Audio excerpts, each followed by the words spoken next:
Coming to you live from day 2 of Money 2020 Las Vegas 2025. We're here with Connor at Chargeback911. Man, you are bringing it back. I know. Literally. It's incredible. The future. It's incredible. I'm dressed up as Marty McFly today. I'm feeling it. I wish I had the Nike trainers. I wish I had the Nike I don't slap you in the back of the head, right? You can if you want. So what is Chargeback911? Chargeback911 is the global leaders in everything chargebacks nowadays. So from issuing, acquiring, supporting merchants, global leaders. All right. And you guys have a new product that you're now really talking about. First, we're going to talk about FI911. Yes. What is FI911? FI911 is Financial Institutions number 1. It's our sister company. Chargebacks911 is more focused on supporting merchants and recovering revenue. Yep. FI911, we're supporting financial institutions now. Technology, consultancy, brand new products, we're here to help. All right. And so what does that mean for the average consumer?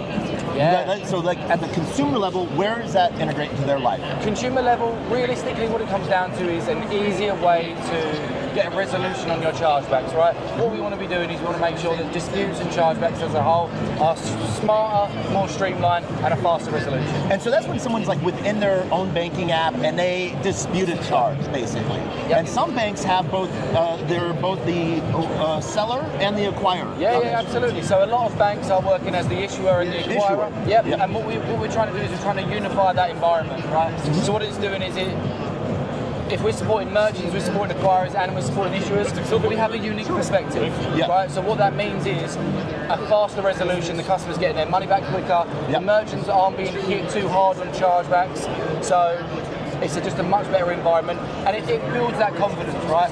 Consumers are finding it far more easier to use their cards, and they have a level of protection on the cards at the same time. Amazing. And so you guys have another product that's coming out, and what is this? So it's our UDMS product, right? UDMS? Yeah, it's a Unified Dispute Management System, right? Okay. Essentially, think of that as the back-end core platform that connects the acquirers, the issuers, the merchants, PayFacs, PSPs, gateways, all into a unified environment where we can find faster resolutions for the cardholders at a minimal cost. And so that's really more towards the institutional use case of that. And so issuers and banks themselves are using these pieces. Absolutely. It's all abstracted away from the consumer. They just know that they're protected and they're getting a better.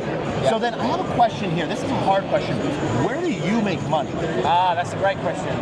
We make money in essentially supporting acquirers and supporting the issuers in reducing their costs. Okay. Right? So we're not in the business of charging high fees, we're not in the business of charging for something you don't need. And it's the bank that covers it? Correct. Okay. So this is one of those things that we've seen a lot of cool things come up. What's one of the big pieces that we see changing with CB911 and with FI911? Are you guys getting into AI? Yes. Yeah. How? It's a great question. I think, again, through that triangle of merchants, issuers, and acquirers, we have a unique data set. We plugged it into our own AI engine and our own machine learning to make better decisions at the issuing group, at the acquiring group, and at the merchant group.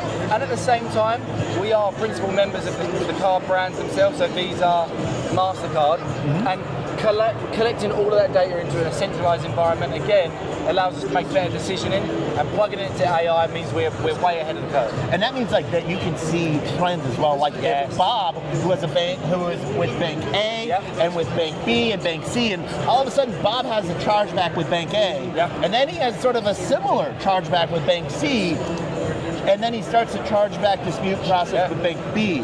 You can sort of see that. Correct. So think of Bob as, Bob can be a good guy, Bob can be a bad guy, right? So let's talk about Bob being not necessarily a bad guy, but he thinks he found a money glitch. Yes, he's found a loophole, right? What we will do is... Or he thinks he does. Yeah, so from an issuing perspective, right, we have a data intelligence platform that will essentially score an individual cardholder and say, Bob has raised 10 chargebacks in the last 30 days. You might want to keep an eye on Bob.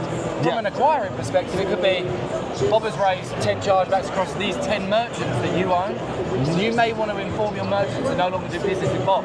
So it is a growing engine that can support these financial institutions. And in the worst case scenario, Bob had his information stolen. Correct. In a bad scenario. 9 out of 10 times, Bob's information was stolen.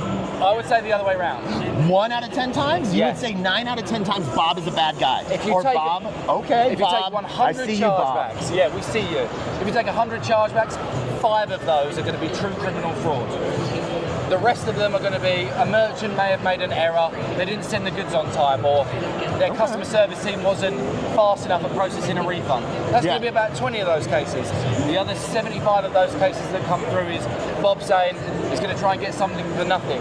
There's a term. Bob think he found a glitch. It's friendly fraud. There's nothing friendly about it. No. Merchants hurt on it because it looks bad on their record that they're not providing a service. Correct. And then the banks might lose out, but then the insurance, and it eventually comes back to debt. And Yeah. Bob. Come on, Bob. Be better, Bob. Yeah. I know you got it in you. All right, so now Not yet. We're on an interview. the last piece of this is blockchain. Yes. Anything coming with Chargeback911 and blockchain? A lot. I mean, we are heavily supporting a lot of crypto, stablecoin clients at the moment. Like who? Like Kraken, they're a client of ours, right? Yeah. So for us, a lot of crypto. On the card issuer side of things? Correct, exactly Okay. that. So what we're seeing is a trend at the moment is crypto companies are now allowing their consumers to spend their crypto on a physical card. It is the future, yeah? Look, pull one out. There you go. Pull out one. Oh, let's pull out a second one. See? Wait, we have 3 more in there that are all But crypto what cards. if you're Bob? What if you're Bob, but you actually have a true chargeback, okay? Yeah. You spend it online, you didn't get your goods. These crypto companies don't have a chargeback management process in place. We build that for them, and we plug it straight into their card. All right, so looking at consumer products like Cast, Yeah. Rain, Kraken, Yeah. Coinbase, Gemini, everyone that's putting out a card now. Yeah. All right. We are the chargeback management company of choice. Nice. And how has Money 2020 been for you so far? I mean, we do a really good job of marketing. Right? I don't know if you do or not, Yeah. but we do have a DeLorean. We do have a DeLorean. They don't let me go in it though. Ah, that's smart. Yeah, I'll be driving Money. it around the conference. Yeah. But these Let's are fly. Money 2020 is a fantastic conference. It's like-minded people, and it's one of these shows where we're out here, we're speaking to partners, but we're meeting new people, new startups, and these new people have the same problems as what the big banks do. Exactly. Yeah. Small banks, big banks, Chargebacks is still a problem. Bob. All right. So, if people want to find more about Chargeback911, where can they go, and can you spell it out for the algorithm? Yeah, so you can go to chargebacks911.com or fi911.com. You can speak to me on LinkedIn, you can reach out to Connor Hobbs, no problem at all. We have an amazing set of team that are consultants realistically. But yeah, chargebacks911.com, see us there. See you there. And Money 2020, let's go. Let's go.